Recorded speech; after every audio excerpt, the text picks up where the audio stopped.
उसके से लेकर महिला सशक्तिकरण से लेकर सभी प्रकार के आयाम को उन्होंने जो वोट करने का काम किया है, स्वाभाविक रूप से एनडीए के पक्ष में है, तो एनडीए के पूर्ण बहुमत के साथ सरकार बनेगी। आपको क्या लगता है कि जनता जो किस मुद्दे पर वोट स्वाभाविक रूप आनंद, एक बार एक प्रतिक्रियाओं का दौर भी यहाँ लगातार जारी है। मुझे ये समझना है कि कौन कौन सी ऐसी सीटें हैं जहां कांटे की टक्कर आपको दिख रही है, क्योंकि त्रिकोणीय मुकाबले की बात भी आपने पहले कही कि जैसे पीके मैदान में है, उन्होंने 243 सीटों पर ही अपने उम्मीदवारों को खड़ा किया हुआ है। आप किस तरह से देखते हैं ऐसी सीटों को?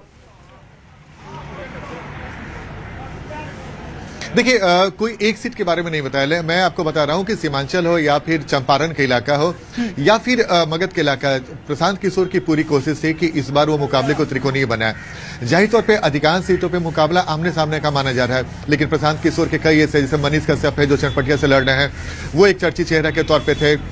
जनसुराज पार्टी के किशोर कुमार मुन्ना जो सहरसा सीट पे लड़ रहे थे, वो चर्चित चेहरे के तौर पे हैं। बिट्टू सिंह है दिग्घा जो पटना में पड़ता है, वहां पे उतर रहे। कई सारे ऐसे उम्मीदवार हैं जहां जो प्रशांत किशोर के जो पार्टी है उन पर नजर टिकी हुई है। तो ये एक जनसुराज की कोशिश है कि बिहार में त्रिकोणीय मुकाबला बनाए, लेकिन जनता पर उसका कितना जादू चला, एग्जिट पोल में कहीं से भी तस्वीर दिखते नहीं नजर आई। इसलिए मैं आपको बता रहा हूं कि मुकाबला सीधा आमने सामने की लड़ाई है, एनडीए वर्सेस महागठबंधन का।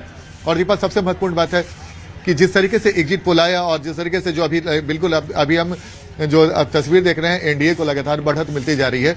तो ये एक संकेत है, एक बड़ा संकेत है कि जो एग्जिट पोल है, अगर शुरुआती रुझान में अगर एनडीए को एज मिल रहा है, तो अगर यही तस्वीर दिखी तो एनडीए के लिए एक अच्छा खासा जीत मिल सकता है। लेकिन ये मैं फिर से बता दूं कि ये जो बैलेट पोस्टल खोला गया है उसकी तस्वीर दिख रही है। आधे घंटे के बाद, 8:30 बजे के बाद, 8:40 के बाद धीरे धीरे जब ईवीएम खुलेगा तब तस्वीर और साफ होती जाएगी। लेकिन फिलहाल अभी एनडीए को एज मिलता दिख रहा है और कोशिश है कि लगातार हम अपने दर्शकों को बताएं। लेकिन फिलहाल बिहार में आमने सामने की लड़ाई है एनडीए और महागठबंधन के बीच में। नीतीश कुमार फिर से मुख्यमंत्री का कुर्सी संभालेंगे या फिर तेजस्वी यादव को कुर्सी मिलेगी, इसके लिए कुछ घंटे इंतजार करना होगा। लेकिन जाहिर तौर पे इस बार का विधानसभा चुनाव कई मायनों में बहुत अलग दिखा।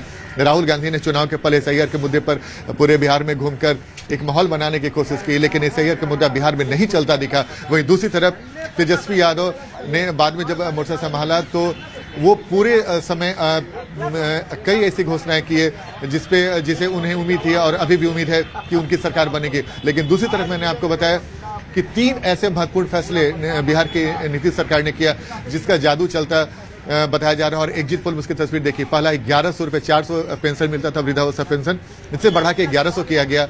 उसके अलावा 125 यूनिट बिजली फ्री बिहार के लोगों को दिया गया, जो ग्रामीण इलाकों में बहुत महत्वपूर्ण माना जा रहा है। उसके अलावा मुख्यमंत्री महिला रोजगार योजना के तहत 1,41,00,000 महिलाओं के खाते में 10,000 रुपए की राशि दी गई और बताया गया कि अगर उनका बिजनेस ठीक से चला तो आने वाले समय में 6 महीने के अंदर 2-2 लाख रुपए की राशि और दी जाएगी। आनंद, आप जुड़े रहिए हमारे साथ। दर्शकों को पहले मैं थोड़े आंकड़े भी बता दूं तो महत्वपूर्ण समाचार એ પ્રાપ્ત થઈ રહ્યા છે કે 29 બેઠકોના रुझान આવ્યા છે, જેમાં 29 બેઠકો પર એનડીએ આગળ ચાલી રહ્યું છે અને તેમાં બીજેપીને 15 બેઠકો પર અહીં લીડ મળતી જોવા મળી રહી છે। જેડીયુ 12 બેઠક પર લીડ હાંસલ કરતું જોવા મળી રહ્યું છે। મહાગઠબંધનની વાત કરીએ તો 15 બેઠકો પર આરજેડી આગળ નજરે